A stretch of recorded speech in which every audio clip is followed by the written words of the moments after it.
I think there's one thing that's universal in the world we live in, and it was given to us all, and that's love. I think people need to understand it doesn't matter if you were this person or that person. It's about love, and people should see that first.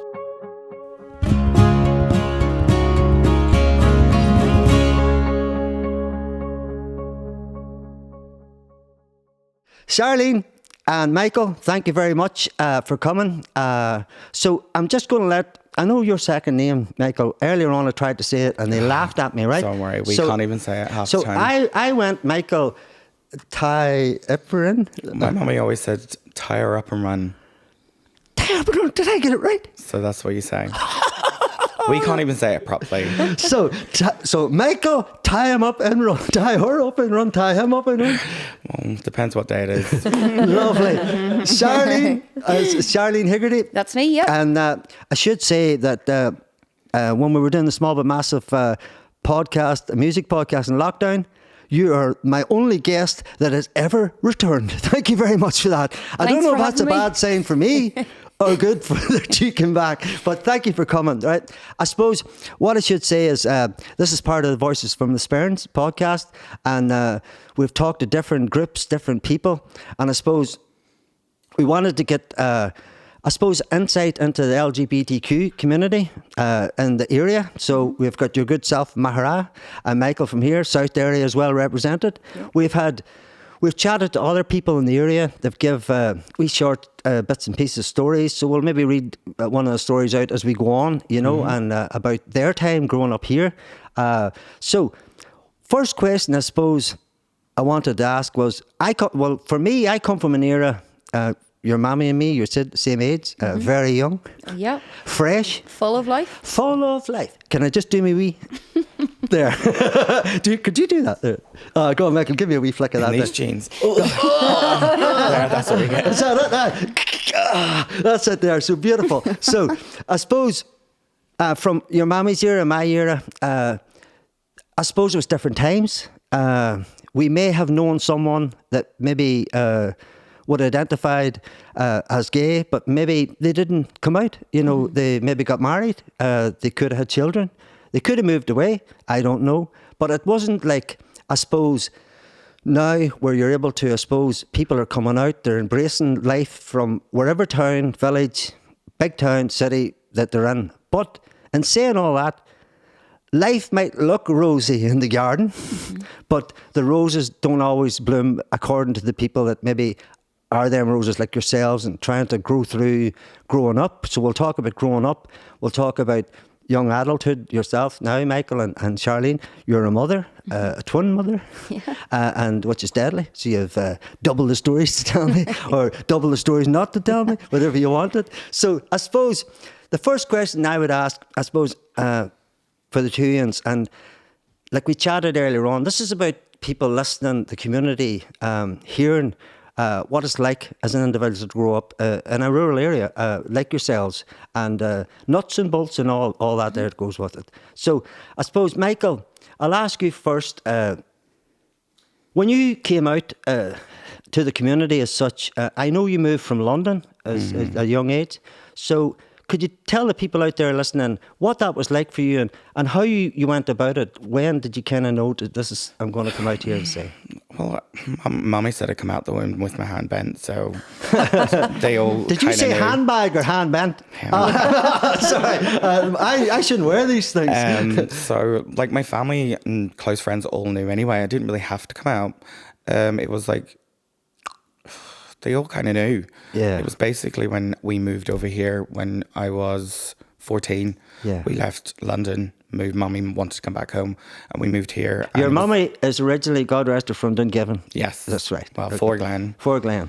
And your family name for people out there listening was Kelly, which is we're the Himmies. Cooey is your grandfather. Yes. Yes. We're the Himmies in Dripplestown.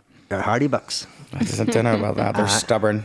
We're all stubborn. Stubborn hardy bucks, So everyone kind of knew. So everyone just grew up. It was Michael. Like, I used to run around saying I was going to be a girl and I was going to be called Michelle. And I played with Barbies while my sister did football training. So we were in the car and I was playing with my Barbies and my sister was out doing football training. And I remember Mommy going, like, when I cried for a Barbie doll, Mommy was like, right, what, is my son sick? Like, what happened? Because mummy was just fresh out done, for Glen. Just a sure boy, I tell you what. She knew. Good hardy country, Charlene. She knew stuff. Like, she knew that she said there was a boy they thought was gay when she was growing up, but it was never talked about. Yeah. So when I came along, she was just like, right, what is this? But mummy never judged it, said anything about it. It was like when we moved over here then, and I remember walking into Chittagrup and I was just like meeting all these farmers from Dripperstown, all these sheep farmers. You were just like, I'm not gay. And it was hard because I was like, obviously I was a wee bit flamboyant and this real thick, like proper English accent. So everyone was like, what the fuck? So I tried to be straight for so long. And I think it was after I left school and I started at the tech and someone asked me, and I don't know what it was. Something just clicked in my head like that. And I was just like, yeah, I'm gay. What? So I suppose it was easier to say you're gay than other stuff. So I was just like, yeah, I'm gay. Yeah. And after that, it was just like, I think that was me more like telling everyone. Like people who speculated but didn't know, that was me confirming it. Yeah. If that makes sense. Yeah. Like I know I was the first properly opened out proud gay in the town. I know there was a couple before me, but no one ever knew for certain. Yeah. I was the first one going, yes, I am gay. Yeah. So you were you were the first coming out. And did you feel then there was a weight of your shoulders? Because if you rewind back a few years, you knew, and then you paused with it, everything, and then you come back out. So what was that like? I even remember going with a girl, and when we went for like teenage years, it was the Gnavan, and I remember going with girls in the Gnavan and like feeling sick to my stomach because that wasn't me. Yeah. But I did it to stop people questioning me. It's amazing what you do when you're like in fight or flight mode, if that makes sense. Yeah. So I remember going with the girls, but I remember when I finally said I was gay to people like who maybe picked on me in school, I was like, it was a way. I didn't give a fuck, basically. Yeah. Oh, language, sorry. That's okay. I just didn't care. Yeah. And I suppose at that stage, as you say, you were out. Those that were negative towards you, they had an understanding then, if that's right to say. Well, kids are cruel. Yeah. Kids are cruel. Like there was a boy who would have bullied me in school, and I just remember hated every time he would have come in. And I literally talked to him a couple of years back, and I said to him about it. We were all drinking, and I said to him, I was like, you made my life in school hell. And he was like, no, I didn't. I was like, yes, you did. Yeah. And he was like, I'm sorry. Yeah. And like, that was like, I don't know what it was. It was like a whole big relief that I told him, and he felt that way. Yeah. And he apologized for it. Yeah. Well, that's good. He was like, I didn't mean for that to happen. That's good. We'll not call his name out there. No. Anyway. So Charlene, thank you, Michael. You're welcome. And so Charlene, born in Mahara. Yep. And brother Michael. Yes. Yes. And I suppose, so how did you find your way? I suppose like Michael, because Michael had a time in London, you hadn't got any of that. So what was your kind of story and support mechanism for it? I guess like the whole, like the idea of coming out almost like sounds like it's one event and everybody knows. It's like, I think 100%. For anybody who's gay, queer spectrum, like you come out, like I still come out today. If I meet a stranger down the street, in Mahara this evening, you're dealing with like presumptions. They'll see maybe a band on my finger. They'll be like, here, did you get married? What's his name? So you're like still as, I'm nearly 40 and I'm still coming out. So I think that kind of like doesn't ever end. But for me, like I feel really fortunate whenever I think back about like my teenage years, because I was very closeted in school.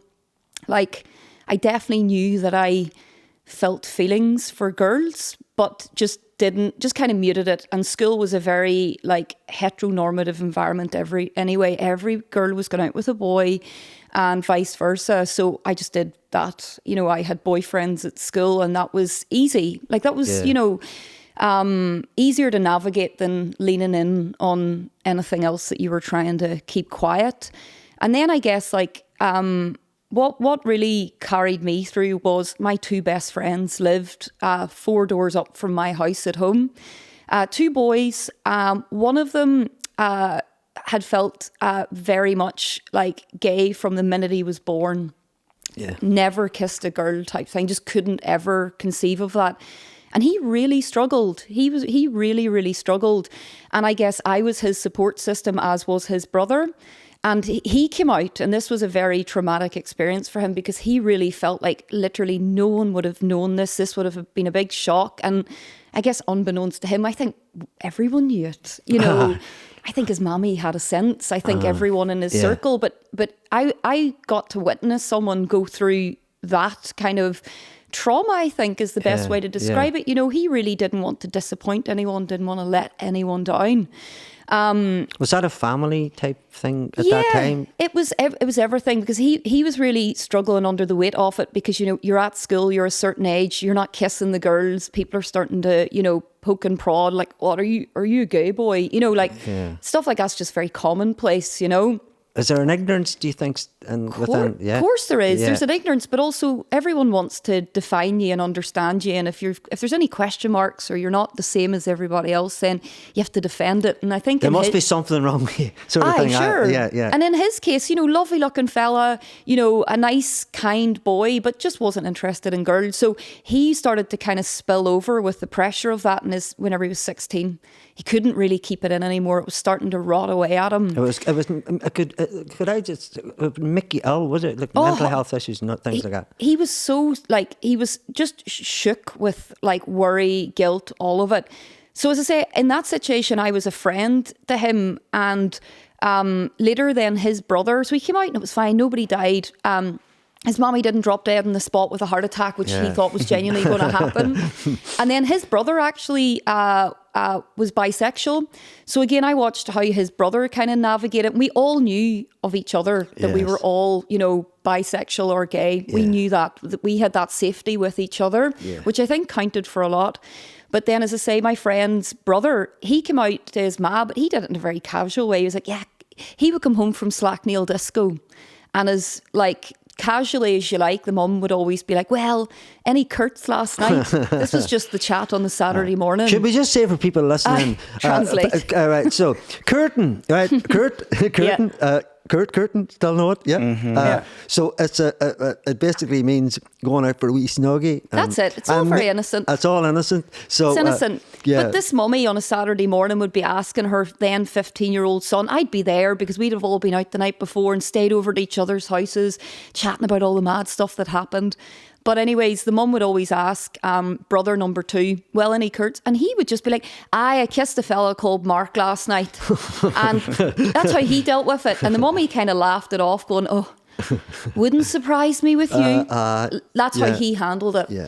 He was subliminally sending messages to his mother. Yeah. But also, I think in some kind of kind way, trying to help his brother as well. Yeah. Because some of this was kind of happening before the other brother had actually come out. So I think in some ways, he was just trying to maybe soften it up for him. I don't know. I'm guessing, trying to rewind it in my brain. But I had the safety of those two in navigating my feelings. So my coming out, which to me really is where I signify, for most people, it's when you tell your mommy, or, you know, if you're close to your daddy or whatever, your close family. So I told my mum in my, I was probably, you know, reasonably late.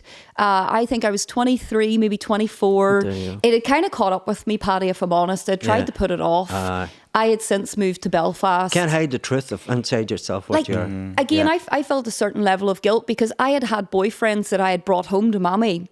So I think in her mind, she had no question that, you know, her daughter was, you know, designed towards boys, and there was no grey area there. When I felt like I knew the truth, that it wasn't that straightforward for me, and I was really trying to work it out.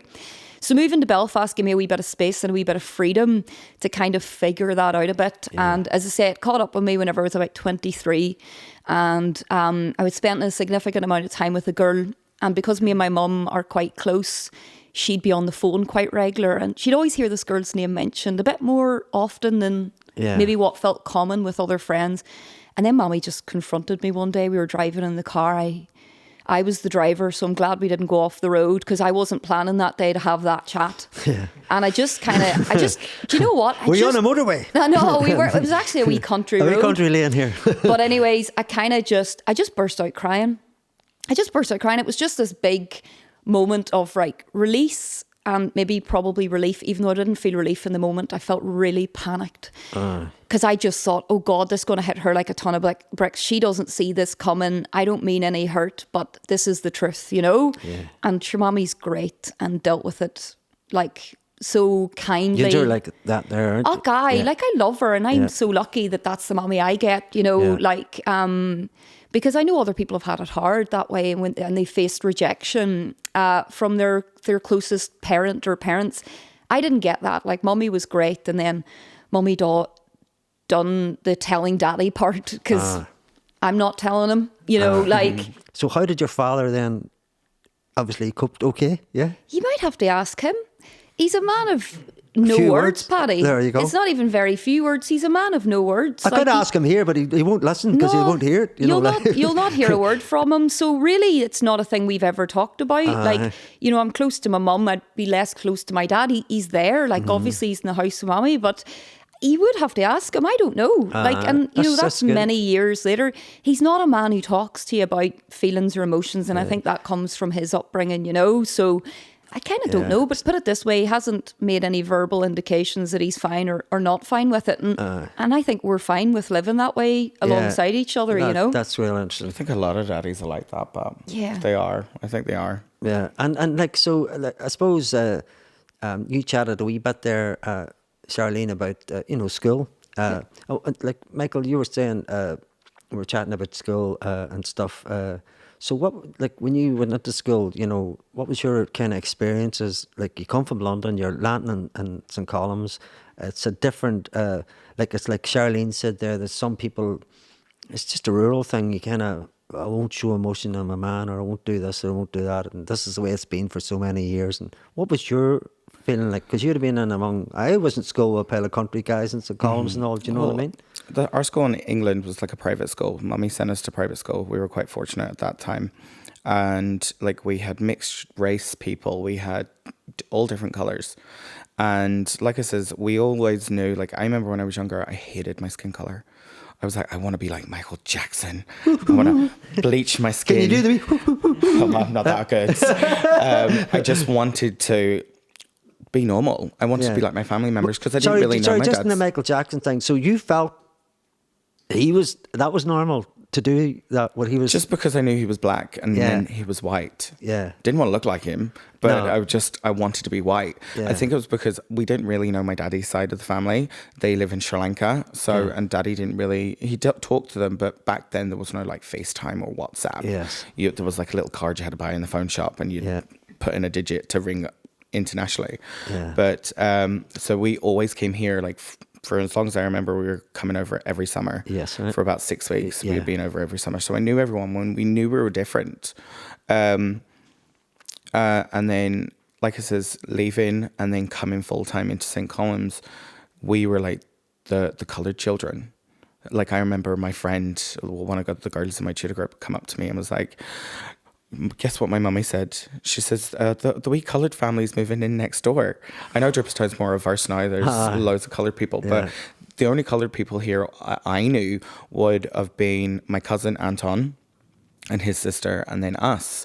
I know there was another coloured girl in school. I think she's from Morocco or something. But I didn't know her at that stage. But it was like, we're the only coloured people in. And I came into this school full of white people, smelling like sheep. I just remember thinking, where the fuck am I?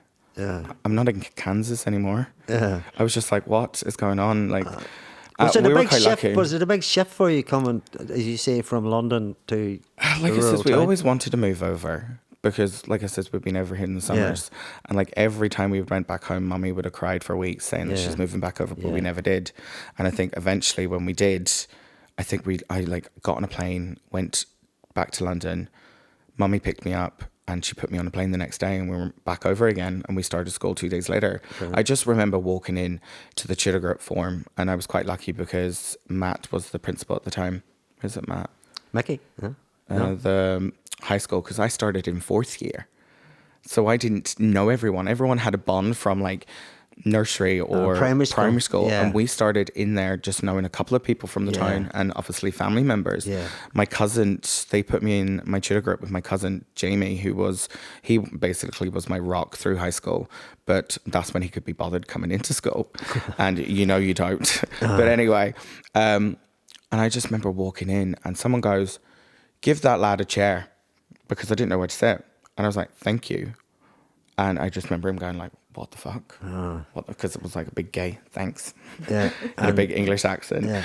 And I remember him looking, going, "What the fuck?" And then just, it was something different. And did it, I suppose, like you were saying, Charlene, like it was later on for yourself, but did you get at school, would there have been individuals maybe like would have known how who you really were, that you know, or did it take to meet the three friends you said? I know you spoke highly of them before, and when we chatted in the music podcast. Like those boys I knew because like we lived 3-4 doors apart, and they moved there whenever I was like 5. So like we have like lifelong kind of bond there. Yeah. Whenever I went to school, I had lovely friendships, like really nice friendship groups. But no, Paddy, there was definitely a choice on my behalf not to like maybe share some feelings around things. It kind of was just a muted element within school. I went to St. Pat's in Mahara. You know, there wasn't was there anybody in school that you could have talked to at that time? I know it sounds like, I don't know, maybe you might have, but was there maybe if I had have wanted to like speak to I want to be kind of fair to the school here, because I do feel like, you know, I had a really positive school experience, right? Like I did enjoy school and had really solid friendships, albeit just that element of me was kind of muted. But that was a choice I made, so I can't blame anybody, you know, else for that. Now, in terms of like school life, though, you're always living, and I think today it still exists with the, you know, if somebody does something that's not fine, or go, "Oh, you're gay," like, or "Don't do that, it's gay." Yeah. So like I had an awareness that, you know, being a girl and maybe letting anybody know that I had feelings towards girls might have made a social pariah out of me in school. Yeah. And maybe as a survival instinct, I think I just muted that. Just switched it off. Now, what's been really interesting as I've got older in life, and I've come back to friends in school. So there's a girl actually from around these parts, and I don't think she'll mind me mentioning her name, because she's well known and so successful in the film industry. She's called Emer O'Neill. And I remember Emer came to St. Pat's and I noticed her. I thought she had the coolest looking hair. She just nice girl. And at that point I had a boyfriend. Emer had her boyfriend. And then it wasn't until I think that my year group came up to Belfast and went to university that whispers started to go around. Emer's gay, Emer's got a girlfriend and all. Yeah. And I was like, what? And I remember just feeling like the need to like gravitate towards Emer to be like, can we talk? Yeah. Because like you're the first person that I know has walked the same road as me that might just get a few things, you know. So it's been quite nice to kind of like almost revisit friendships that weren't fully realised because of that because of me making a decision just to bury it deep. And then I left St. Pat's in lower 6th. So I did lower 6th and then moved to Belfast whenever I was 17. And that gave me like an opportunity to just basically restart myself. Explore new beginnings. 100%. Yeah. I went down ahead of my year group. So actually I was quite anonymous and that suited me fine. And I got to know like lots of people that we know around that time up in Derry and in Belfast. And I was just whoever I said I was to those people. You know, I wasn't coming with any backstories, which again helped me navigate and also just start to be a bit more like, well, take the mute button off for a minute and start figuring this out, Charlene, because you have a bit of space here to do it, which is what I did. Yeah, well, that's really good. And Michael, like, had you, like Charlene was saying there about the support systems there, listening there between the lines, there was a couple of ones, her friends, and then the lady Emer coming out. Had you any support systems at that time that you could have? In England, yes. Yeah. Over here, like I says, my cousin was my rock in school, but there was times he just didn't come. He hated school. He wasn't there. So there was a lot of times that I did feel alone. Yeah. My sister, she thrived with all her friends and stuff, but I just felt like I remember there was one stage I was sitting in school and I was like, I have no friends. like I remember just even sitting in the toilets at lunchtime because I just couldn't be bothered talking to anyone, just because I didn't know anyone. I was being more friendly with the year above me. And then when they left, it was like, if like my cousin didn't come in, I'd be by myself all day.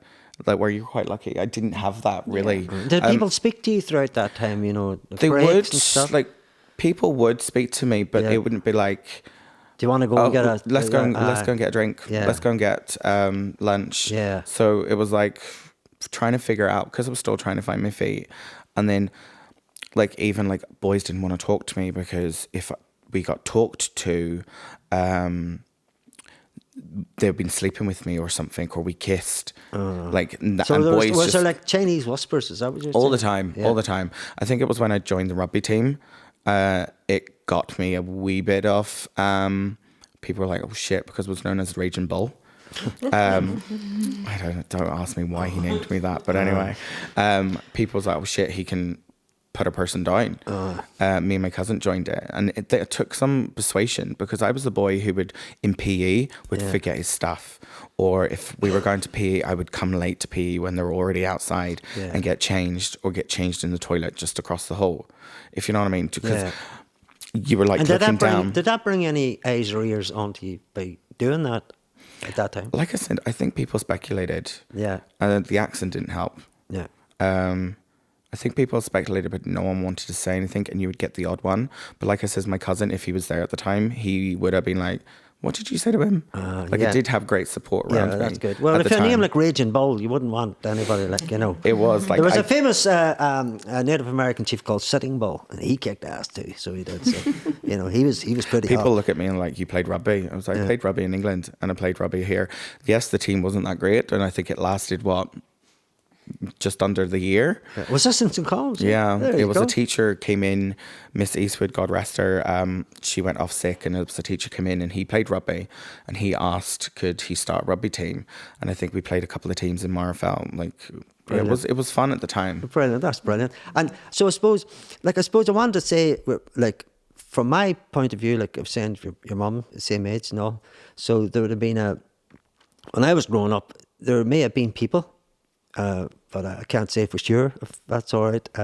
And they maybe have left the town, or, you know, in some situations they say people marry and you know, and but like what you were saying, to have the boyfriend, you know, for a rural image or any image in cities, wherever it is. We're not saying anywhere in the cities any different than here.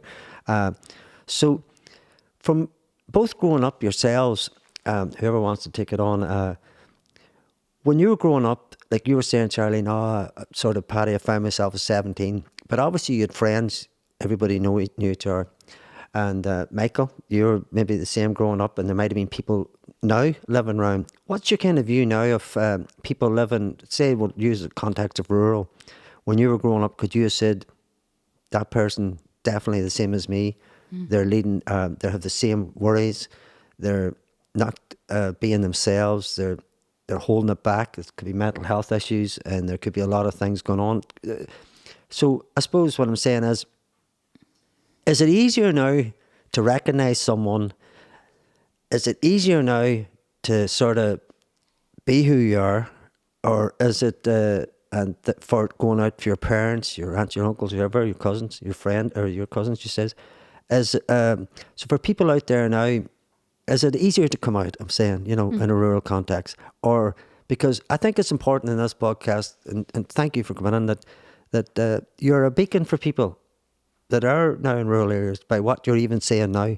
So what would your response be now, looking back at the 17-year-old Charlene, the 14-year-old Michael that came from London? What's different now? Is it more open, or is it still that, you know, brush it down? I have to have a boyfriend or girlfriend to make it look good in society. So what do you think in that?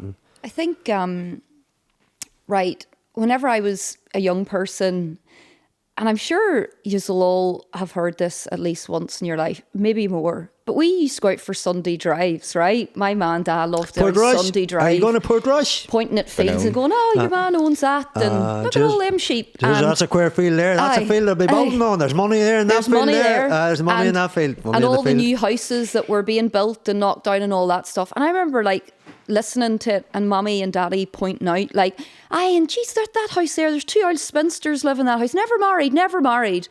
And I remember like being a child going, what do you mean? What's a spinster? And they're like, just 2 women who live together. I was like, oh, sisters. And then they're like, no, not sisters, but just 2 old women, never married, never found men. So that happened quite a lot. And same in, there's 2 bachelors or whatever. Yeah. What's that? Brothers. No, just 2 men who live together, never married, never found the right woman. So I've had that marked as a suspicious element from quite a young age, to be honest. Now, living in Mahara, a big thing for me that actually happened in my teenage years, this might sound really kind of like way over there, but I was locked into MTV, VMA. Like me and my 2 best friends used to actually it was in their house because their man and dad had Sky. We didn't have the money for Sky. So I'd be up in their house, right? Yeah. And we'd be sitting on a wee sofa. Were they posh? Oh, they were like, they were flying. They're flying Michael, so posh. They had a Skybox. And, oh my God, they had a Skybox. So we used to sit on a wee sofa like this. And I mean, honestly, Paddy, I can't remember the amount of hours, but we spent days on end just flicking over MTV VMA. So at that point, the big awakening points for me were the pop star Pink, who to this day I still idolise. And although she's not a gay woman, she's definitely had kind of queer experiences in her life. And I was looking at her going, there's nobody like her in Mahara. I love her. Like, she gave me genuine confidence of like, you can be whatever you are, whatever that is, and be fine with it and just live it out and try and find a point of confidence in it. So again, I was kind of like living my lens, living in Mahara, but kind of being transported into the fantasy of America. You've seen a worldview. Just a worldview of different people and different modes of expression. And like Skin from Skunk and Nancy was a really big one as well. Because again, there's a woman. I didn't know these girls' sexualities at the time. So I'm 15 watching it. I'm not thinking, are they gay or are they straight? I'm just looking at them presenting themselves in a way that feels right for them. 2 top singers with 100%. Powerful voices and good tunes. Yeah. Unreal, like a Skin with the shaved head and just like these kind of like non-traditional forms of femininity, right? Sinead O'Connor, of course. Yeah. Dear rest her. Like, she was just that symbol to women to be like, you can be a woman and look whatever way you want. Yeah. So and it was take all no this, shit. Where would we be without those women? Yeah. So I think I was absorbing all of that and building some degree of an inner confidence that like, while I didn't have any ambitions to like shave my head or anything, that some aspects of how I was feeling that I felt was very different to how the girls in my school group were feeling. So again, just back to school, and like I was reaching kind of struggle point in lower sixth, definitely, because a lot of the girls were very keen on pleasing the boys, really wanted the boys to look favourably on them and would, I don't know, dress certain ways or go to certain places and really need the boys to validate them. Yeah. I never felt that. Yeah. I just did not feel it. And I felt like, I don't want to do that. That's not fun. Why are you doing that? Like, they should be coming to you. I just had, so that started like lower sixth was the right time for me to leave school. Because again, I think I was starting to struggle at that point with just maybe what was normal to other people was feeling very abnormal to me. So I think it's a whole mix of things. Now, again, growing up in Mahara, there were nobody that I knew of that were out living a life. And again, from a very young age, I always knew that I wanted to be a mammy and I wanted family. And again, there was no, same-sex couples living in the town, raising families, So you kind of had to, just accept that was what it was. And, you moved to the city, which I did, and you meet other people, but still that's quite a rarity. I think it's less rare now. Yeah. And then back to your question is it easier to come out now? It still depends on so many factors, Paddy. It really depends on where you're at, where you live, where your parents are at, maybe some of the social circles. Social circles, yeah. 100%, and I still worry to this day and, continue that there are people who maybe live rurally, but in the city as well, who still live a life of chosen I don't know, celibacy or single life rather than feeling that they can be who they are. So I do worry that that's still an element that exists despite all the progress. Yeah, and that's very interesting there. Thank you for that, Michael. What about yourself now? And you're like, you've done what, like Charlene obviously has met her future wife and has 2 children and moved out of the rural area. You're still in the rural area. So what's it like now for you looking around? You know, what's the I think people are more accepting now, like young ones, like 20s. My sister's age 18. Like I remember Aisling telling me that they had, was it 3 bisexuals and a lesbian and a gay came out in their year, and I was like, you would have never got that. Wow. Never got that in my time. Like you were just looked at. Well, from what you and Charlene are saying, this is a monumental movement here. You just said, I think even today, young ones are a wee bit more comfortable with it. Like it's just, oh, that person's gay, all right. Or it would be more the older generation would be like, do you know, I blah blah blah, yada yada yada. When I grew up, when I was like younger, I knew gays were a thing, and they were battling with so much. Like there was so much conflict around it. Yes. People were trying to accept it. Some people weren't accepting it. Like the first gay person I actually knew coming out celebrity wise was Mark from Westlife. I just remember it was a whole big news article about it, him coming out being gay and stuff, and like ones were like ugh. And then you were just like, right, okay. You think all the ladies, I'm so disappointed now. As if you could actually get married to one of the men. In England, when I was in England, I had 2 friends in school. They were gay and they were in our friend group, and they were 2 boys, which kind of made it a wee bit easier. Because obviously I was part of the 3, and like so when we'd be playing football, like we'd be sitting in the fields like crossing our arms going, we're not kicking the ball, what are you on about? And one's like, just kick the ball. We're like, no. And then like I said, over here, like everyone always asks me like, oh, I remember there was a day in the bar and the boy goes, well, you chose this life. I was like, I did not choose this life. I was like, what, do you think I woke up one day and was like, I'm going to be gay, I'm going to get bullied, I'm going to do this, I'm going to struggle with my sexuality, I'm going to self-harm myself because I feel like I didn't fit in anywhere, especially in Dribstown. Like to me, like when you're a teenager, you just think you're the only one going through this. So I was just like, right, what is it? And the way I could explain it to a boy one day in the bar, I was just like, how did you know you started liking females? And he goes, well, I don't know, it just came to me. I was like, there you go.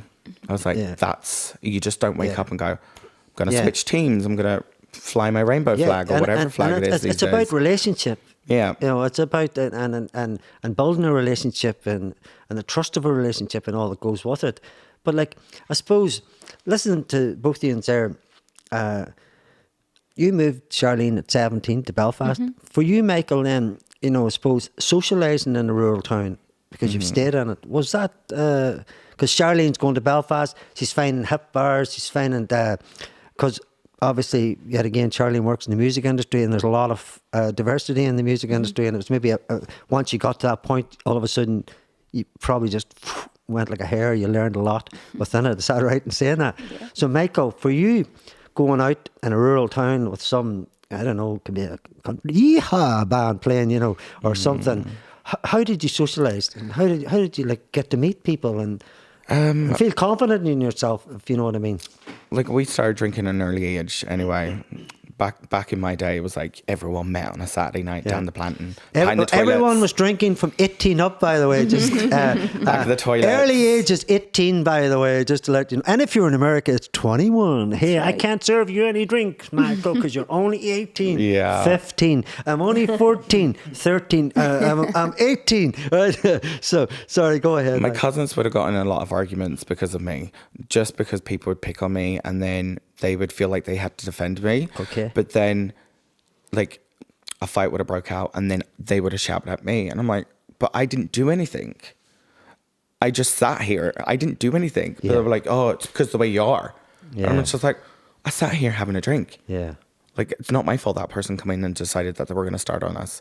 I didn't discover Belfast or anything until I was like 19. I went I went to the Kremlin in Belfast, which is a gay bar in Belfast, for my 18th, and I got my eyes opened.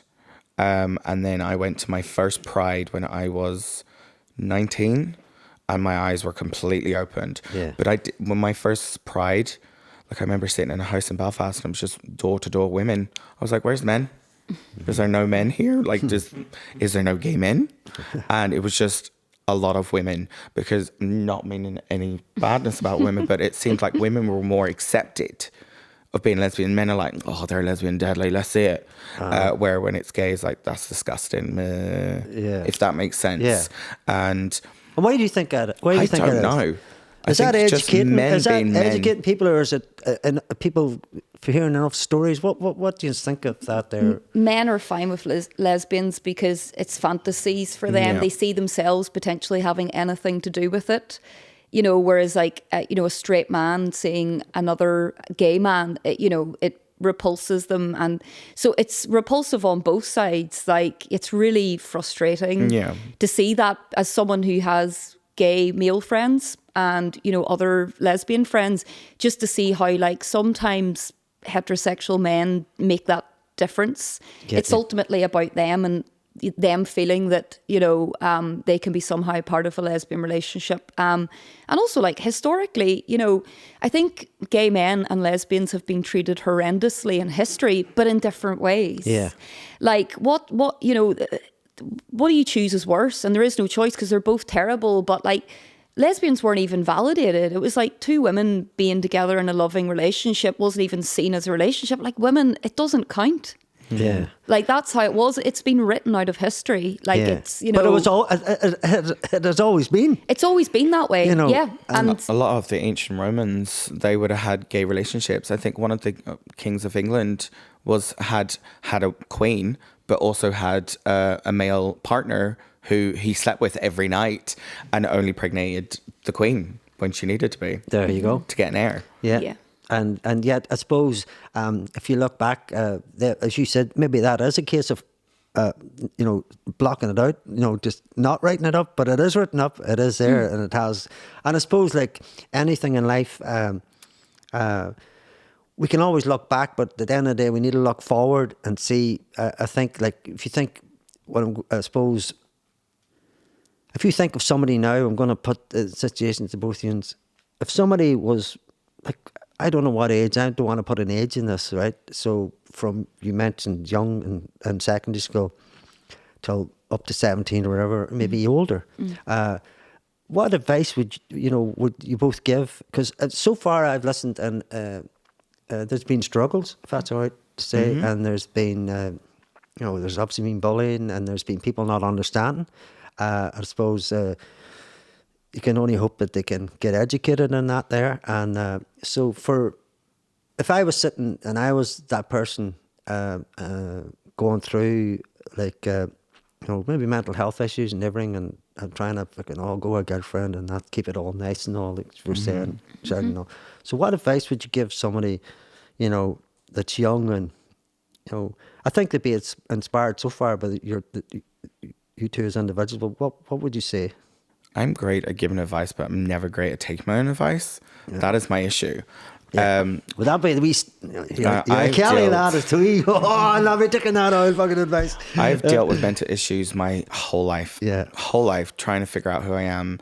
I'm only now 32, and I'm starting to have nails, put hair on, try and be who I am. That's because I've lost my parent. I lost my mum, and I lost my two brothers not that long ago. Yeah, that's right. So you've had a really tough few something years. just clicked in me this past... do you know what it was? I just remember... obviously, I had went to counselling there after Mummy, and they asked you, like, what would your younger self tell yourself now? And my younger self would have slapped me stupid and be like, what the fuck are you? Like, this is not you. I was so confident back then, so, like, full of life, knew what I wanted to do, knew who I was, what I was going to do, and then I just, like, clammed up. Clammed up. Yeah. I would tell people... Well, I'd like to say it would get better, but I'm still waiting for that. Yeah. If you know what I mean. Yeah. I'm still waiting for that. So I would say try and be yourself. It's hard. It's going to be hard. Everyone has different experiences. get a great support around you, because literally I don't know where I would be today if it wasn't for my friends and family members. I'm quite lucky with family. Family have supported me through and through. Just try and be yourself. Try and not hide it, because that's when you're going to get angry. Because I was very angry when I was a teenager too. Try and be yourself. Don't let people take you for a mug, and stay away from boys. They use you. One of the big things there, I would say. Stay clear. Stay clear. What about yourself? Yeah, like advice, everything that Michael said there is I can fully resonate with. It's tough, as I say, it really depends on what you've taught yourself to believe of yourself. You know, that maybe creates the really high barrier to overclimb, or the one that's maybe knee high that you still need to take a leap of faith on, you know. But I will say that, you know, gay love is beautiful. It shouldn't be a reason for you to turn on yourself and hate yourself for it. Again, Michael's point about like building like friendships and support structures, and taking that leap of faith with a person that you feel you can trust maybe, and letting them know a little bit about how you're feeling. It's always better if you are struggling to talk about anything. Mm-hmm. But if your sexuality is maybe something that you need to discuss with someone, just having that conversation can usually help. And there's great resources now. And I know certainly going to one of the first prides in Belfast, which for me was probably 20 years ago now, and just being an observer, not feeling yet like I could be a participant, but just being an observer. Like, so... Were you nervous, or were you ecstatic? Were you excited. Were you energized? I was excited and nervous. It was how I felt. Was it like going to your first concert? You know, it's definitely an eye-opener anyway, put it that way. It made me look straight. Yeah, it just... You thought you were the only one in the village. It made me look straight. Did it? Well, there you go. But it is like those types of gatherings around, you know, essential gatherings around kind of equality issues such as gay rights are so important. But as I say, I know I went as like the straight observer. Oh, sure, I'm just here for a look, and, you know, I'm an ally. But just even seeing other people that you've never seen before, people who maybe look a bit like you, that are kind of, you know, you get all modes of expression within the queer community, and it's wonderful. But like, there's a lot of diversified, of course, you know, because I mean, if you look at all the different titles that's out there now, and that, you know, that all amalgamate into one. When I would have been growing up, it's like gay or lesbian. Now it's bi and non-binary. It's all the different. You probably know them all. They're right down the side of my eye there. But I know there's a lot. No, there but is. also, do you know what I mean? And what's your feeling in that there? Because see, for people out, I suppose, listening, it's about how do they understand? You know, how does a parent understand? You know, that's maybe brought up a certain way with a certain structure, a certain sort of, because I think there's one thing that's universal in the world we live in, and it was given to us all, and that's love. So I think you've said it there, and I think if we can, you know, concentrate on that one word a minute, just, and how powerful it is, I think people need to understand it doesn't matter if you're this person or that person, it's about love, and people should see that first. The people are together. You love your wife, yeah. Michael will find love eventually with whoever out there. Good. Maybe out there now. Michael, don't need it. Do you want to look in that wee camera there? Don't want you. Stay away. Oh, Michael, look, they're cute. I'd love to meet Michael. Clear. I'd love to have a wee chat to Michael. Stay away. I'm 32 and I've yet to have a boyfriend. That is crazy. Plenty of lovers, but yet to have a boyfriend. No one wants to commit. I can't get anyone to put a ring on it. So now I'm like, you just haven't found the right person yet. Probably. Yeah. They say you have to kiss plenty of frogs to find your prince, but I'm fed up. Fed up kissing frogs. Frogs are bogging now. I'm done. That man's fed up with the frogs. I'm moving to the desert. More frogs. There's no more frogs. Back to the tadpole. I'll become beautiful as a frog. And well, never say never. You know, never say never. And I suppose for the likes of you brought up there, Charlene, about, and because they've been down here, and as you see the sign there, you talked about. I don't want to say that was sort of left behind in our van. Okay, we're kind of given that nearly. Right. Okay, so that came from Belfast Pride, which our samba band would lead out, or from here. So. There's a Mid-Ulster Pride as well. We'll come to the Belfast one later, but the Mid-Ulster Pride is only going a few years, and They're there. Hello, Mid Ulster Pride. Will we say hello to them there? Are they looking good? Great. Looking great. It feels better than the Mara Felsi, felt great or whatever. Cookstown never smelt as good, whatever it is. So, Mid Ulster Pride, I suppose, came out. There was a documentary came out about it at the time because there was a priest, a reverend, was very supportive of it. Okay. It made TV and all that there. And I suppose it's like, it was the first time in a rural town that something like that had happened. Mid Ulster Pride, I suppose we should say, for anybody, young people out there listening, or anybody localised, they're an advice centre as well, where people can go and they've, over the last few years, they have been coming here. Josh has come down and they've spoke to, parents, young people, different, there it is there. Come as you are. I like that statement there. That's a good one. And then there's a wee love sign. You see that? The LGBTQ love sign plus. So they started, I suppose, as a rural identity. People like your good selves decided, look, if it's happening in Belfast, which sometimes happens, same in the music industry, something happens somewhere, they go, that's a good model, I'll take that and I'll do that. And then it builds itself out wider. Like your new job, looking at the whole Northern Ireland with the music industry. And so locally now we have, I suppose, a body. I don't think it happened this year, the parade, but it's been going a few years. There was, I don't know, sometimes when you start these things, Michael, Charlene knows this, once they get bigger, you get more headaches, you get more things to look out for, more things to book and everything else. But for people, I suppose, that's local, they're there.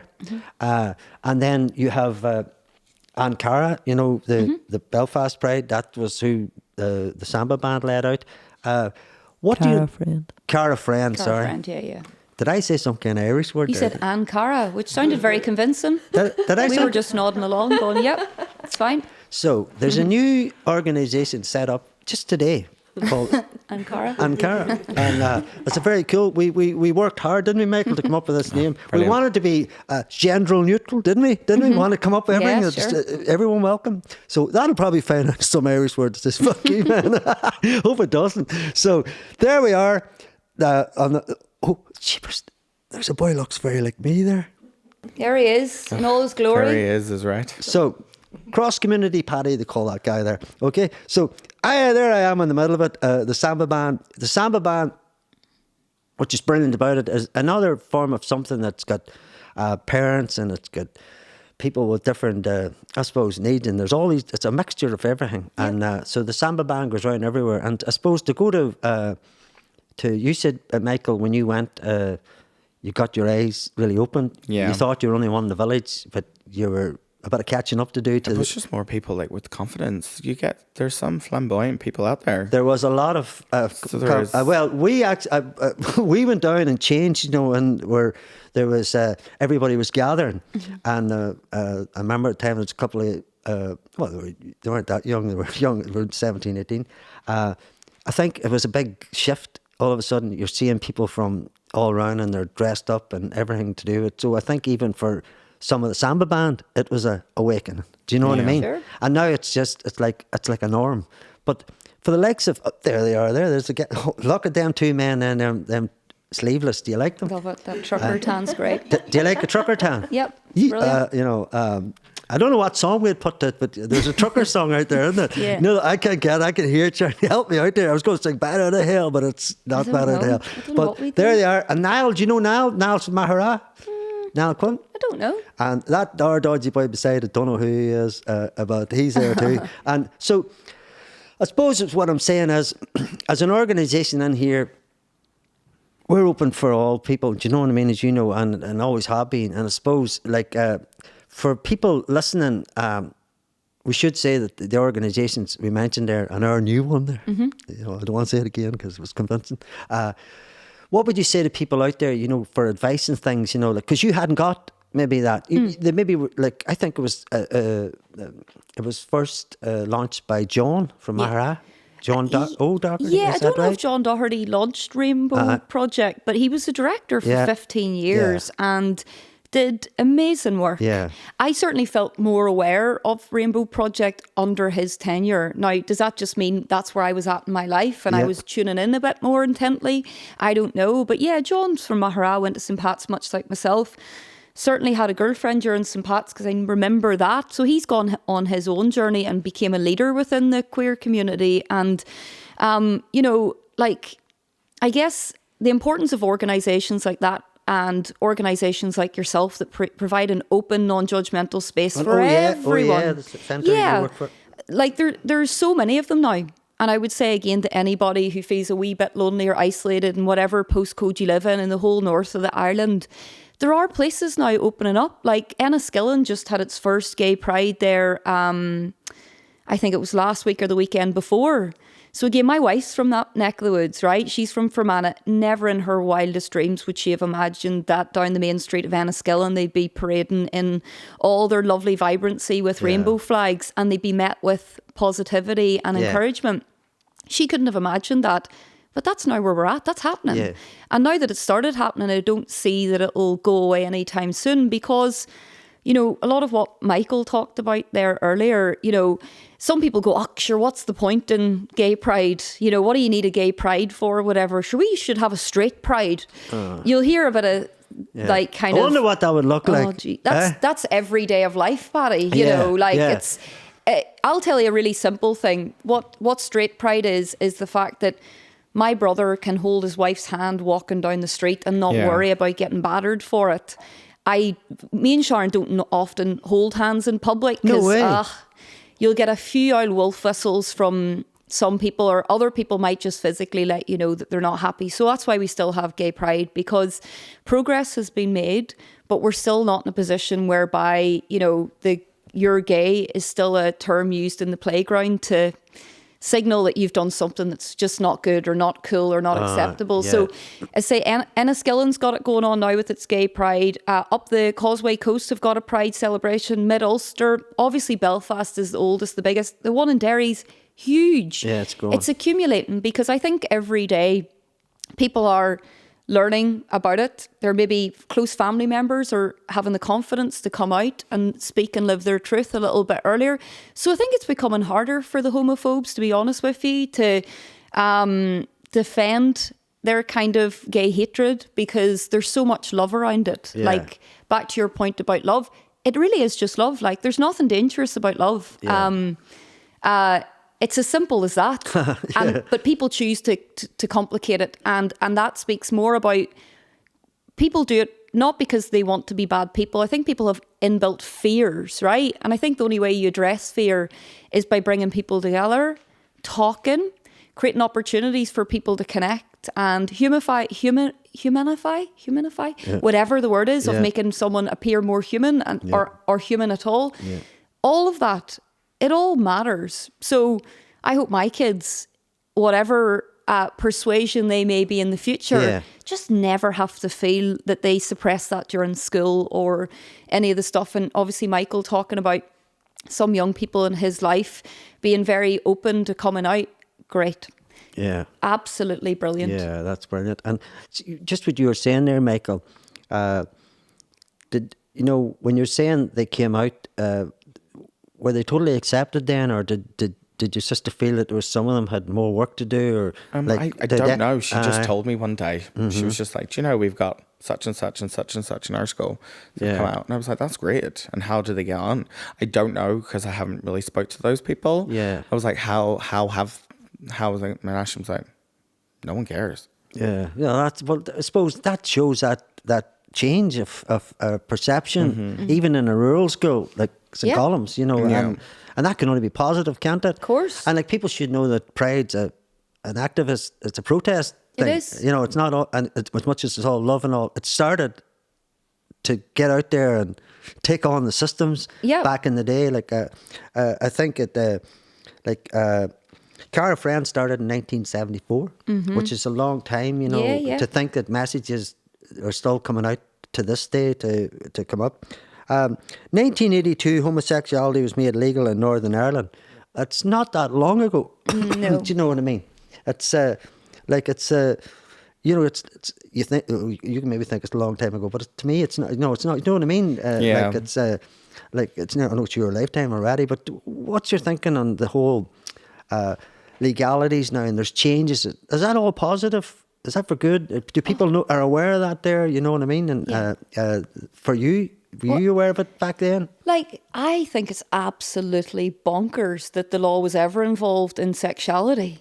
I just can't get past that as an initial point. Why that was confined within the laws and the legal activity is, I can't rationalise that. But anyways, yes, it's great that, obviously the law has said it's okay to be gay.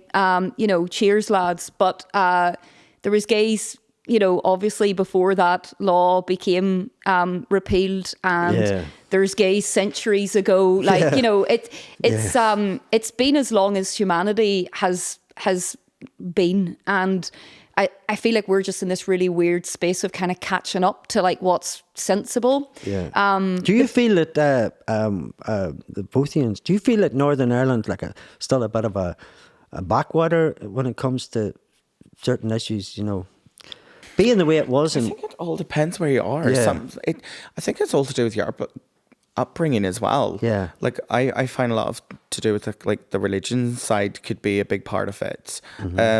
I don't think we're as bad as I think we're more accepting.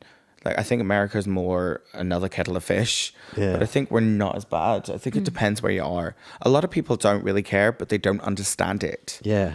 And like you said, love is love, and people do start to be like, I don't care. Yeah. But you do get the odd ones with myself. Yeah. You would get the odd ones who's just like, I don't understand it. Yeah. I don't like it, but I've nothing against it. Yeah. That's what I get a lot. Get you. If you know what I mean. Yeah. Where boys, I would talk to boys about it, or they would ask me and they were like, do you know what, you're a good crack for a gay boy? And I'm like, yeah. And even with friends, this what annoys the fuck out of me. It's like friends were like, oh, this is my best friend Michael, he's gay. And I'm like, why do you have to introduce me as gay? Yeah. I'm just Michael. Yeah. Yeah. But they still do it. They don't mean to do it now. They're not doing it maliciously. I've told them many a times. They won't do it after this here. I've told them many a times. But why do you have to refer it? Why can't you just be like, Michael, this is Michael? I'm not going to be like, hi, this is my friend Paddy, he's straight. Yeah, sure. If you know what I mean. Why do you have to put the gay bit into it? Yeah. No, it just seems to be an add-on, doesn't it? Yeah, it always. And I think that's always going to stick. I don't know. Yeah. And even employment laws, Charlene, 2003 they changed over here, and that's definitely not that long ago, And I think that it goes back to what you said there. Why, if you went somewhere for a job, it's obviously you're the best person for the job, are you not? Yeah. So do you think inside even companies, there's still a bit of... There's a really good movie on this that I recommend you watch if you haven't already. It's called Blue Jean. And it's the story of this. It's a woman in 1980s Britain who's a school teacher and a gay woman, and the absolute crushing effects of having to hide that, the fear that she lived in on a daily basis, because she loses her job, she loses her house, she loses everything in her life, but yet who she is was outlawed in society, and the absolute unrest of the parents of the children that she taught knew that they were being taught by a gay woman. The whole thing's so mad, and I remember feeling very focused around this whenever it came to the equal marriage vote in the south of Ireland. I felt very motivated around that because I found it really challenging. I'll be honest, it really cut to the core for me on a few issues. One of the biggest things that the anti-equality kind of protesters were really basing things on was trying to convince people, don't let the gays get married, because if they get married and they have wains, they'll abuse the wains. Jeez. That was a really voluminous statement that the anti-equality backers were going for. That cut me right to my heart, because I said earlier, I'd always wanted to be a mammy, and let's genuinely put that into focus for a minute. The idea that people would be gay to get married, to have kids, to abuse them. That's, how do you get there? How do you make those big, massive jumps? You're mad. You're genuinely bonkers. So, but people were probably, were people listening to these voices? Again, they do. Yeah. But again, that's only one example. So even back to your point about Pride being a protest, Pride's a massive protest now, and the most voluminous issue I find on it is our need to stand up for the trans community. The lack of trans healthcare in the north of Ireland is appalling. I have a best friend who's going through the process. It's heartbreaking. Mm-hmm. So again, do you want to talk a wee bit about that so people can understand, if somebody was listening, that as a parent or a brother or a sister, that they can understand a wee bit more about. Right. One thing I'll say before I start on this, if you find it hard to understand, consider yourself lucky because you've never had to feel these feelings, right? But I know it's a very clear thing for people who have grown up with a sense that they don't feel like the body they're contained within is actually right for them, right? That their feelings and emotions and all the way they process is correct within the body that they're in. And if you've got that issue, it's treated as a mental health issue in Northern Ireland, and you're on a 7-year plus waiting list. So just don't want to intercept you there, but is that different in England? Is it treated as a mental health issue? There's more provision over there. But is it treated like a mental health issue? No, it's treated as a mental health issue initially, right? It's classed as body morphosia, isn't it? Or something like that. Dysmorphia, body dysmorphia, which is a mental health issue. And then, depending on what way that goes for the individual, then it becomes a physical, medical aspect where, certain transitional surgeries and stuff like that may or may not happen. But like every day of the week, Paddy, I hear like newspapers, people talking on the radio about like, trans people in bathrooms, protect the children against puberty blockers.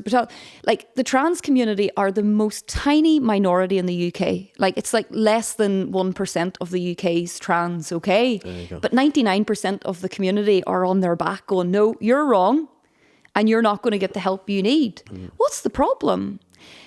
And the reason why I'm bringing this up is because, again, whenever the gay rights, whenever the gay marriage stuff was being talked about, the second part of issue for the people who were against it was, well, sure, if you let the gays get married, sure, everybody will be gay and they'll be getting married. And back to Michael's point, you don't choose this life chooses you, right? Yeah. No one is going to take themselves in a situation where you identify as straight and you get all of life's fruits and benefits and everything's kind of easy for you whenever you're straighter, right? Like if you're straight, 100%. It's okay. If you're gay, you're just going to come across more difficulties. No one's going to choose that, right? Yeah. So again, back to the point of if you let the gays get married, there's going to be the floodgates are open and everybody's going to be gay and everyone's going to be getting married. Nonsense. So again, with the trans issue, if you give trans people who are struggling access to the medical care that they are paying in taxes, like everyone else, that doesn't mean there's going to be floodgates opened of like 14-year-olds going, I'm trans, give me the meds. It doesn't happen. Yeah. It's a fear tactic that everyone's susceptible to. So as I say, we're 99% of the population on this, beaten down on a 1% who are struggling. And as I say, if you present today to your doctor, your GP saying, I don't feel that I am aligned with the body that I'm in, or I'm struggling, or whatever choice of words, you're looking at 7+ years being on a waiting list before day one starts for you. And whenever day one starts, it's probably about a 3 or 4 year process of just working it through with somebody before you might even be granted access to physical care. Shocking. Yeah. And do you think, just suppose for someone who doesn't know anything about this, is that 7 years? Is there processes of, why is it 7 years? Are you talking to people to see, look, I'm sure, I'm not sure? Is that... I think most trans people, whenever they get to day one, they're sure, right? Yeah. But the medical profession, this is my feeling on it, is it's a liability issue. They don't want to go into anything too quick. And I understand it's major surgery. If it comes to surgery, though, and that's a really important thing, it's not a foregone. Doesn't always, no? It depends on the individual. It's an individual care case. Yeah. So, but again, those individuals are being denied that every day of the week. And it's shocking, and it's happening because they're such a minority. It's hard to get your voice above it. So that's why Pride's really important. And I'd seen it on your the pictures you put up earlier about trans kids and trans rights. Yeah. And the kids thing gets really emotive. I'm a parent, right? Yeah. So I feel really emotional talking about children. But again, there's a misconception that puberty blockers are being given out like Smarties. And sure, you just... take your way into the doctor and say they're not feeling great in their body, and that day the doctor will write a prescription and send them out with puberty blockers. I want to tell you now, not happening. Right. Has never happened. It's a very longer, intensive process before that would ever be decided. And again, has it become political? Oh, it's massively political, because you look at what happened in Scotland, you look at Keir Starmer recently with the Labour government about, toilets. It all comes down to toilets. Like, wise up. Yeah. Somebody needs to go to the toilet, give them a toilet to go to. Like, the whole idea that the everyday trans person is using a bathroom to assault people is, again, in the absolute vast majority of cases, not the case. Yeah. But sadly, the trans community are human like every other society. And for every good person that's in, I don't know, the music community, you'll always have a couple of wrong-uns that'll do the wrong thing. And say the wrong thing. And that doesn't make the music community bad. No. But the trans community can't get above that narrative because it's being punched down at them. So, is there individuals then, from what you're saying there, that see, like I've seen a thing on, there was a debate on, there was a professor on about saying about that there and saying about opportunists. Is that what you're kind of saying? They live in every section of life, Paddy. Yeah, right, yeah. Opportunism isn't exclusive to the trans community. No, it's human. It's everywhere. Yeah. Certain workplaces will have it. Yeah. Certain, professions will have it. Yeah. But the trans community is just being held down because that's a really hard one for people to get over, So whenever we go back to Pride as a protest, that's our loudest issue at the moment. There's other things that aren't right, but that's the loudest issue at the moment, that, the queer community as a whole big spectrum community. We can't forget our trans friends, because they were there in the 70s and 80s, as difficult and dangerous as it was. Yeah. To be a cross-dresser or whatever version of it was, the descriptive term of the day. That's my generation would have been cross-dressing, so now it's a completely different term. Yeah, and that's real interesting. Well, look, there was a film many years ago called, if I say it right, Breakfast on Pluto. Yeah. And there's a picture in it. Did we see it already, did we? No. Did we? So, look, I'm a man of many, Michael. I'm a man that appears in many things, right? So if you look closely, I'm in the back there. I actually come out as a Michael. I want to describe us right to you and Charlene, right? So that's me there. I'm a doorman. Is it? I'm a doorman, okay?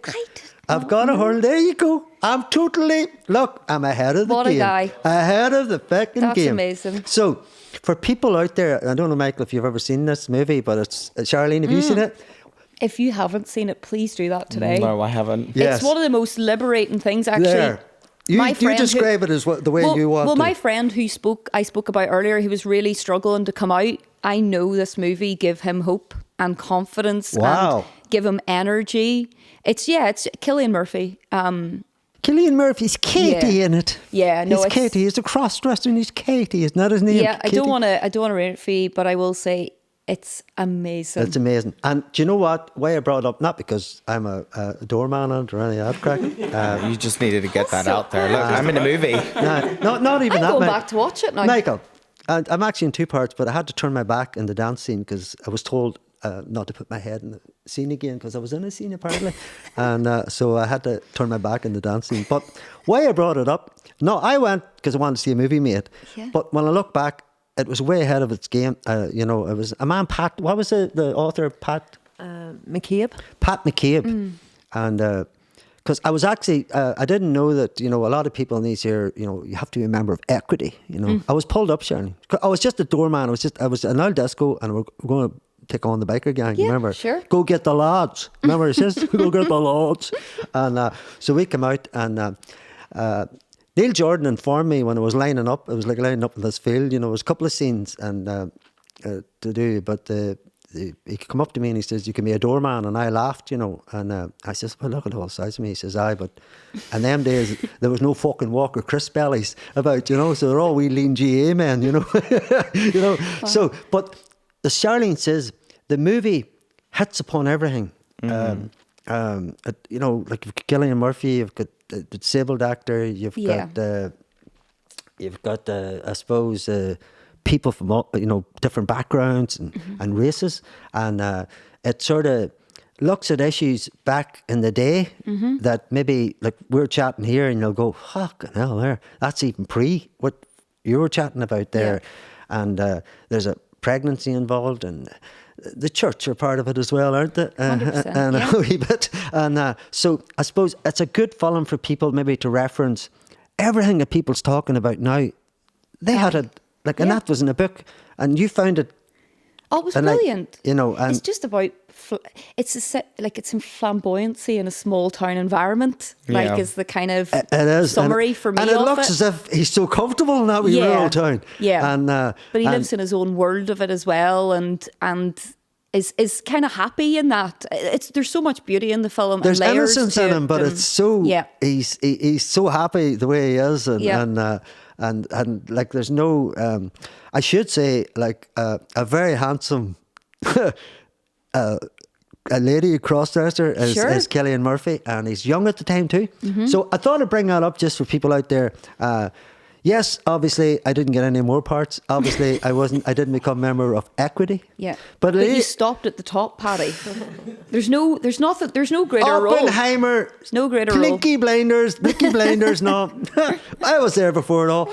And so there we are again. That's just so good. And I don't want to be doing a doorman anymore, just in case I haven't changed much of style or You're anything. still dressed for it. I'm the appropriate colours. Go now, lads. Get the lads. So I wanted to say, and for yourself, in 2013, same-sex marriage came in, but I don't know if it came in totally here. Adoption, sorry, at that time. Okay, yeah. And sorry, not for people adopting, for couples adopting. And I know I was chatting to a couple of local ladies, and they were at that process a couple of weeks ago. One of them would have come on here only because, like you said, they've just got 2 new kids, and congratulations to them. They know who they are out there. I don't have to name them. But what did you feel about that? Like, that was a great movement. It's still, it's piecemeal, that adoption thing. So it's like, yes, the gays are allowed to adopt, and that's great. But then there's different levels to that. I've actually, again, they will remain nameless, but a same-sex couple who went through the process recently to become approved for adoption and stuff like that there, it's hard. It's really, do you want to describe hard. a wee bit of the whole struggle maybe within that? I can't speak to it with any great depth because it's not my experience. I haven't gone through the adoption thing. But what I will say is in the south of Ireland, there still isn't same-sex adoption, which does not sound weird because look at the south of Ireland. They were the trailblazers. They flipped the switch and went from Catholic dominated dogma to being one of the first kind of democratically voted gay marriages in type states in the world. But still, if me and Sharon, for example, were in the south of Ireland now, actually, right? So I'll tell you about a wee bit about our situation and then tell you what it would be like if we were in Dublin. Yes. So we got married, and married being the operative word, I didn't want to get civil partnered. So we actually went to America and got married in 2016 because you couldn't get married here. And where did you go in America then? We went to LA, which sounds dead glam, and it was lovely, but it was just, we eloped, Paddy. Yeah. So we thought, if we're going to do it small, let's do it the way we want to do it. So we got a wee boat. And 2 of my best friends, 2 of Sharon's best friends, and all 6 of us just headed off. Do you want to plug them? Do you want to plug their names? Do you want to? Oh yeah, sure they know rightly who they are, and there's photo evidence anyway. But photo evidence. And then we got a celebrant called Emily Button, and she came out on the boat and did the official, and we got her remarriage certificate from the county clerk of California, and that sits between a piece of vinyl in my house, like 2 vinyl records. So we did that in 2016 because you couldn't get married in Northern Ireland. If you were gay, you could get civil partnered, and I was like, not for me. It took to 220 to that. Took to 220 for that to happen, and great, it's happened now, but why did it take so long? Yeah. So I got pregnant via IVF in 2019.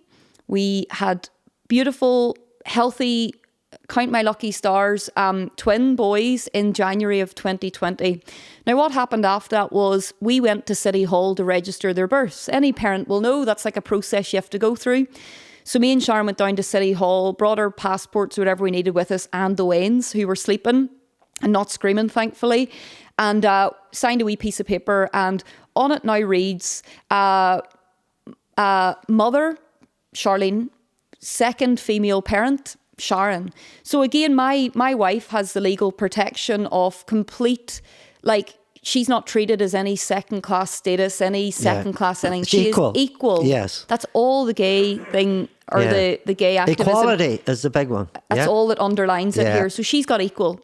Now, if me and Sharon had went through the same process and had IVF in Dublin, and I had the babies, and I was the birth giver, like I was the one that did that part in Dublin, I would be on the birth certificate, as she wouldn't.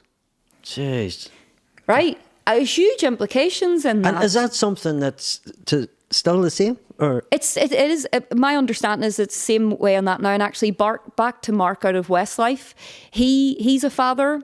He's got a daughter. And with his, I don't think they're married, so I'll just say like his gay partner. And he's a big activist around this now because it directly affects him. Because he's from the south. He's from the south, and so there's a big issue there in terms of like legal equalities that the gay community are still having to battle for.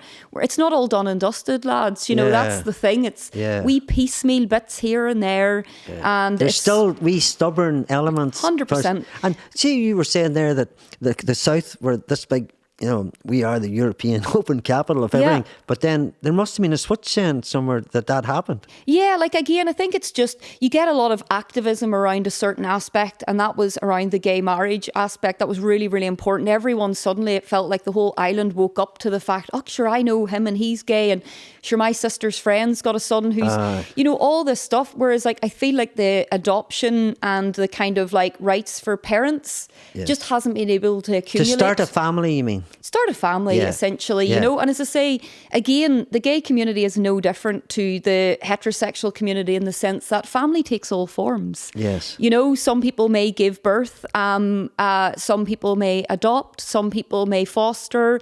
You know, there's a blended family, a whole different range of potentials there, but I do think that the gay community are still battling against inequalities in that. So it's good that we have it here in the north. But I guess statistically, you have to keep an eye on these things, right? Because if there's lots of gay families applying for adoptive custody but aren't getting it, then you have to look at, you know, is there still societal kind of preconceptions or a higher bar that a gay couple might have to meet in order to be approved for adoptive leave? So I will say it's a good thing, but with that caveat, keep an eye on the stats. Because again, would people be turned down, you're saying then?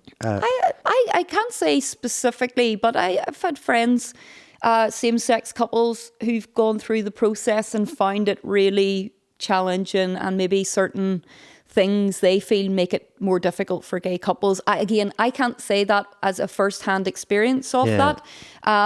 You know, as I say, I was lucky enough to be able to carry and have our kids. But so there's still lots to be sorted out there. Yeah, and what about yourself, Michael? I know it's a question to ask. If you don't want to answer, it doesn't really matter. But is it something you've thought about, like, you know? 100%. Yeah. 100%. And has it helped listening to, like, Charlene there? Well, I kind of knew that there was going to be struggles and stuff, because I'm one of those people, like, I'd read all the horror stories. I always do. I'd never read the positive. I'd read the horror stories. Yeah. So it's like, I'm only 32 and probably should be thinking about kids, but it's not. Eventually, yes, possibly. Yeah. It's just not in my way at the minute. Yeah. I think it's because I've come from a house of like 8 kids.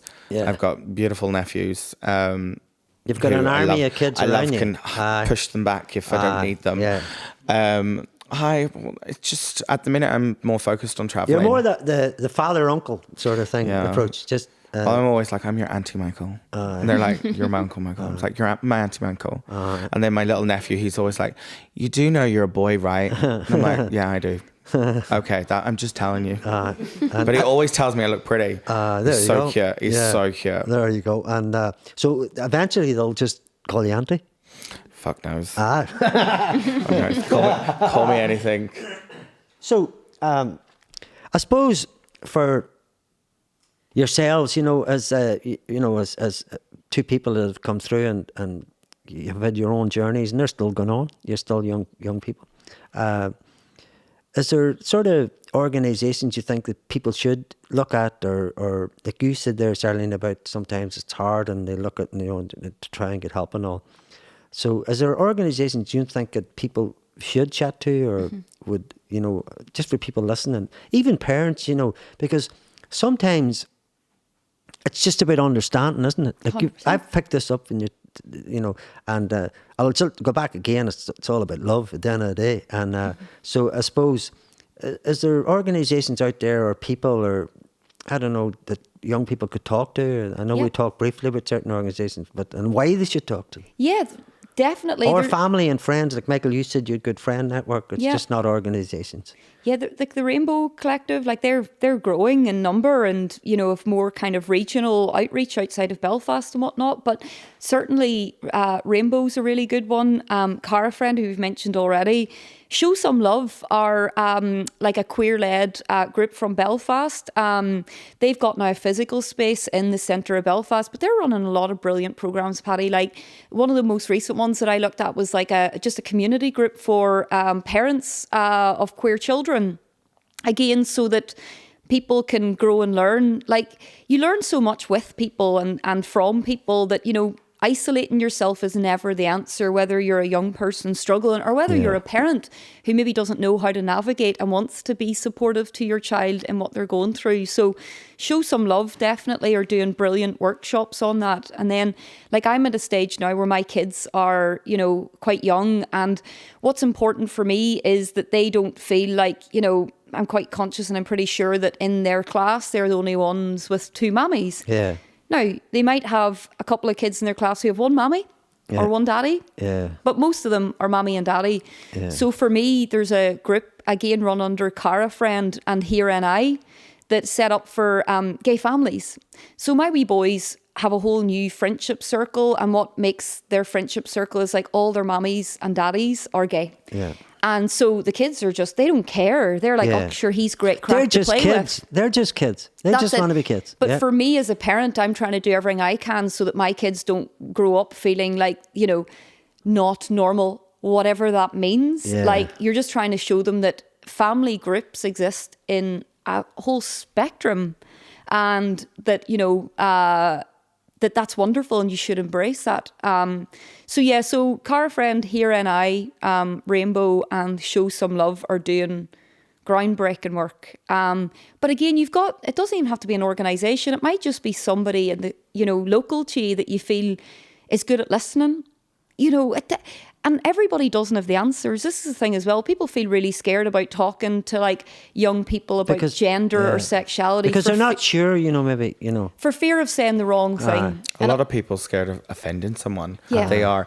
And like there is people in the LGBTQ, that's a tongue twister, community who do get offended very quickly. Yeah. But it's just, like Charlene said, it's just educating a wee bit more. Like I didn't even know those groups existed. There you go. But then I had my mummy would sit and listen to me, and she would tell me stuff or would do stuff. Yeah. And like my mummy was fresh out of Fort Glen. Yeah. Like you blink and you'd miss the Fort Glen. And like mummy was a great supporter. Like I still like, obviously the way I dress now and stuff, I have about 3 or 4 parents who's reached out to me and asked me about their child and like what would they do and like what did my mummy do and stuff. That's really interesting. They've asked, their kid said that they're born in the wrong body, and as all I've said to them is, just be there, show them love. Yeah. I says that's all my mummy did. Show me that it's okay to be a wee bit different. Yeah. It's okay if you feel like this. But I will say, like back in the day, we didn't have any of that. Like I felt like we didn't have any of that. We didn't know. Probably it just didn't look. So I just had my mummy and my sister, my older sister. Yeah, and your family circle? My family too, my family circle and my friend circle. Yeah. I do have amazing friends and amazing family around me, so I'm quite lucky. I didn't really need groups, but I know there's people out there who have no one to talk to, and it is hard, and that's like that brings back to mental health, and like some people are not as fortunate as ourselves who have a great mommy who we could have sat and talked to, because that's all. I suppose growing up, that's all you wanted to do. You just wanted to be loved. Yeah. You wanted the family with the white picket fence. I know that's very American, but it is true. Everyone wants... Hi, Cindy. You know, you think of my car. Everyone wants to be loved. Yeah. I don't care who you are or what you are. Everyone wants to be loved, and love is love. Everyone's human at the end of the day. Yeah. That's really perfect. And, well, have you... anything else you would like to say that maybe I haven't sort of said or covered? Is there anything like I would like for what you just said there now, like, and you were something right, Charlene? I think it's great because you've actually put in context, a couple together having children and where they can go.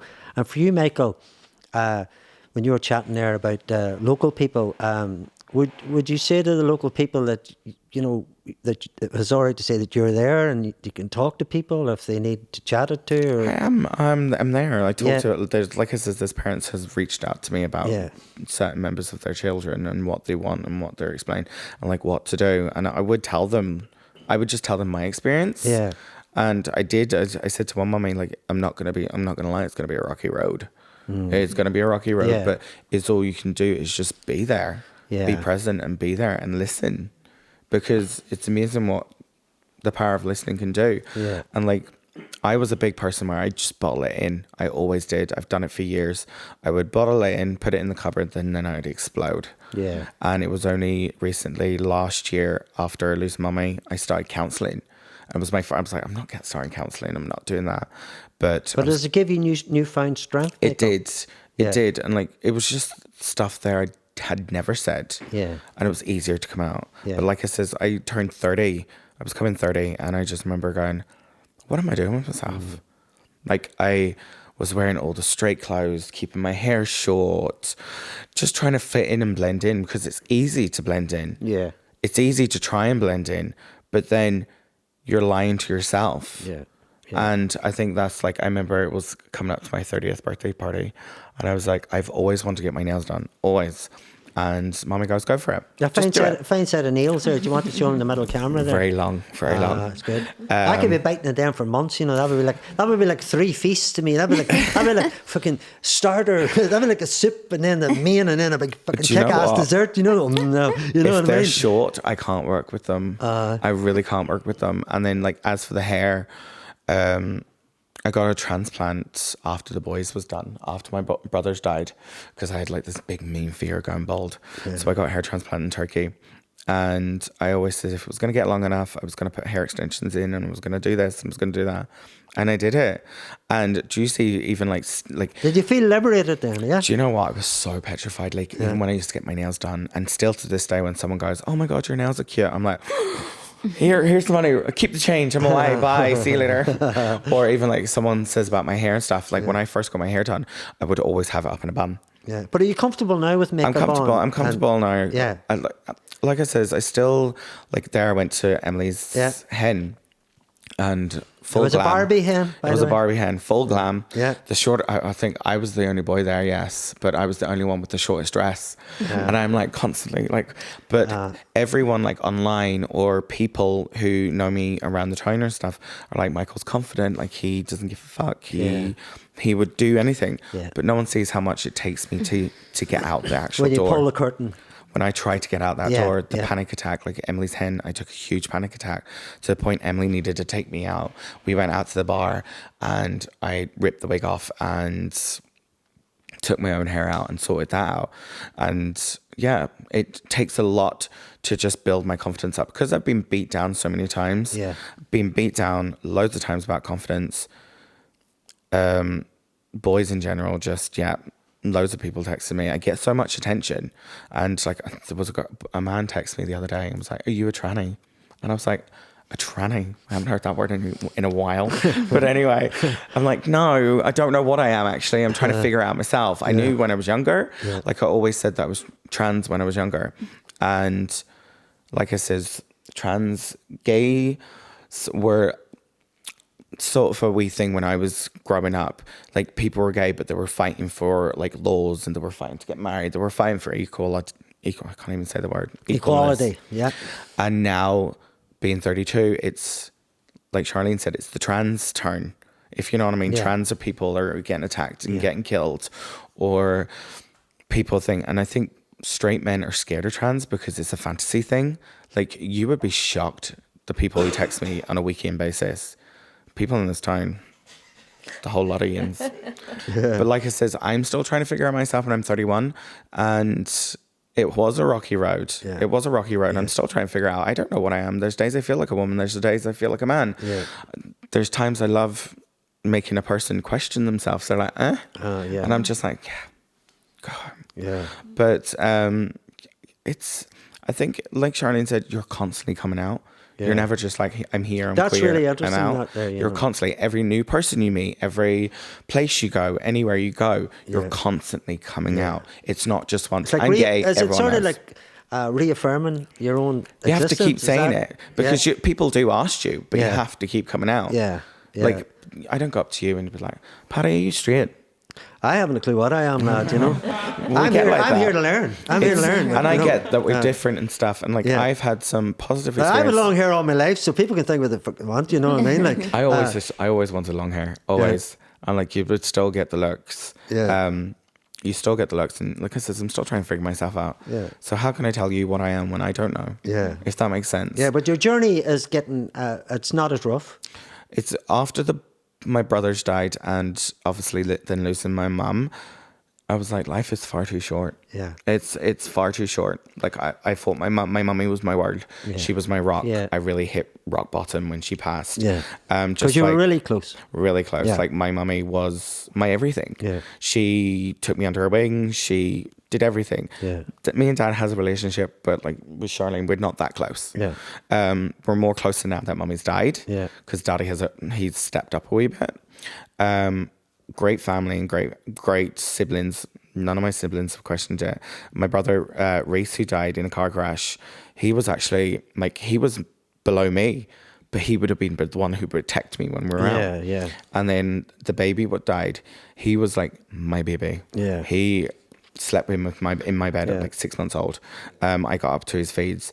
I think because he was the first baby in our house, I got to myself because my older sister would always take them under her wing, but she had her own kids then. Yeah. So he was my baby. So it really hit me hard. Yeah. And then obviously I cared for Mummy. You had a few years of grief and stuff, and like looked after Mummy my whole life. I looked after my baby brother. Yeah. We all helped, but I looked after Mummy my whole life. Yeah. And now I'm by myself. Yeah. Like my siblings have their own lives. Yeah. I can't expect them to sit around. Everybody's growing up now, as you say. Where with me, I cared for my mummy since I was like 13. Yeah. And now I'm trying to find myself. Yeah. And I'm still trying to find myself at the minute. I know I want to do a wee bit more traveling. Yeah.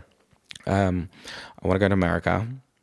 I just want to be me and not be judged or not worrying about walking out the door. Yeah. What part of America would you like to visit? Well, I've got family in New Jersey. Brilliant.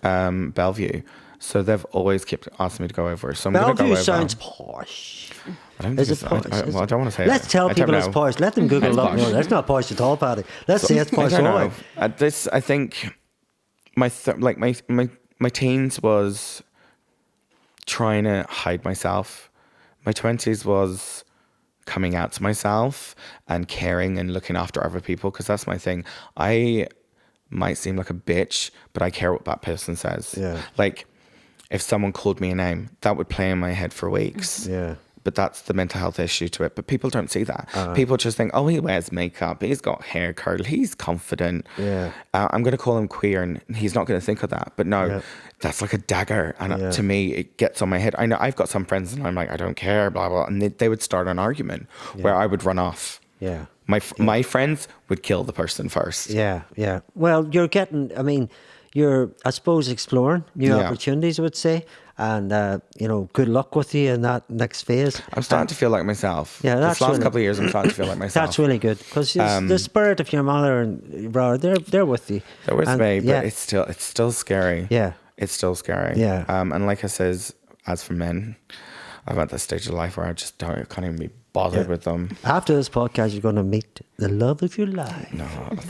Charlene, can we do a wee zen there? Let's do a wee zen, Charlene, there. Let's do a wee zen. I think I'll pass on that one. So, Michael, no, come on. We're trying our best here, right? All right. I'll be open-minded. No, can you do it too? All right. Oh, sorry. Are you there? I know you can big long nails. You might end up in A&E. No, they're still there. So, don't worry. What are we saying, Charlene? We're saying, let the vibe of love come to Michael. Yep. That's it, Paddy. Yeah. Amen. Sweet. Amen. Thank you. Amen. Thank you. Amen. So what I'm going to do now is I'm going to read a wee story out.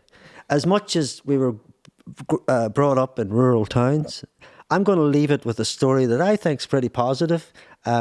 if they could make it as big as possible, then I still can't read it. Can you read it there? Anybody I can't even read it. So the Ridley story down about, I suppose, their time and in this area of Ballinascreen, all right? So in 1999, at age 19, I decided it was time I came out. The world was different place 25 years ago, and so I was scared and nervous, particularly since I lived in a rural area like Ballinascreen. I did, however, take comfort in those who had walked the path before me and the generally positive response they had received. I had an incredible circle of friends who made it easy, and our friendship never changed because of it. I feel lucky to be from this area, as I know in other areas, LGBT people can face discrimination and hardship. Over to me. In 2018, my partner and I married. We wanted to celebrate locally, and so we had our reception in Ballinascreen, hired a local DJ and a local baker for the cake. When I stood up to deliver my speech at our reception, the first thing I said was how happy and proud I was to be able to celebrate our marriage here in the middle of the Sperrins. If I could go back in time and tell my 19-year-old self that this would happen in Ballinascreen 19 years later, I wouldn't have believed it. Thank you, Ballinascreen, and thank you, Glasgowbury, for running this series. And that gentleman is called Philip Macaulay. Oh. And thank you, Philip, for sending that into us. And I think that's where I'll end. If you have anything else to say, thank you, Michael, for coming on. You're welcome. And could I just say, thanks for having me. You didn't even curse very little. I think it was a wee meditation we done downstairs. And I hope. I was scared of being a bit crude, because I can be a bit crude when I want to be. You're 100%. I learned not to curse. And I probably cursed the other day. I don't know. Charlene, it's always a great pleasure. You've come back twice to me. So I'm not as mad as they all say. And thank you for your stories. And I know they'll inspire people out there. And as I say, we'll hopefully at the end of the podcast put up a few addresses and a few numbers for people maybe that if they need to ring. Sure. And there's help out there. So thanks to Connell, our new crew member. You're in hiding there, aren't you? Give us a yeah. Nathan, give us a woo. Stella, give us a big shout there. Yeah. And Tiernan, who's, I don't know how I can't see him because he's the tallest one in the whole crew. There he is. He popped up behind there like a Fleur Pop Man. You know that one? Hello, Fleur Pop Man. He just came out. So thank you very much. I suppose for people listening to this Voices from the Sperrins, we were looking at, I suppose, the heritage and history of LGBTQ community in the rural areas. And we chatted about, I suppose, the life of growing up as individuals that were on here chatting to me, Charlene and Michael, and that there's huge hope out there now. There's loads of organisations you can talk to, and as I said right back, and I'll end it with this here, it's about the person and it's about love. Thank you very much from the Voices from the Sperrins podcast. Thanks to my crew. Thanks to my guests. You were wonderful. Thank you. As I say, the nails are looking good, Michael. And we done a wee Zen for you. And that Zen will come true, won't it, Charlene? It's going to come true. And see when it does, you better tell me. Will you tell us? I will. You will. Come back and tell us. Promise. I thank you very much. So give yourselves a round of applause. And thank you very much. And thank you for coming in on a Sunday. Yes. Because we all know where we should be on a Sunday. In our bed. Push.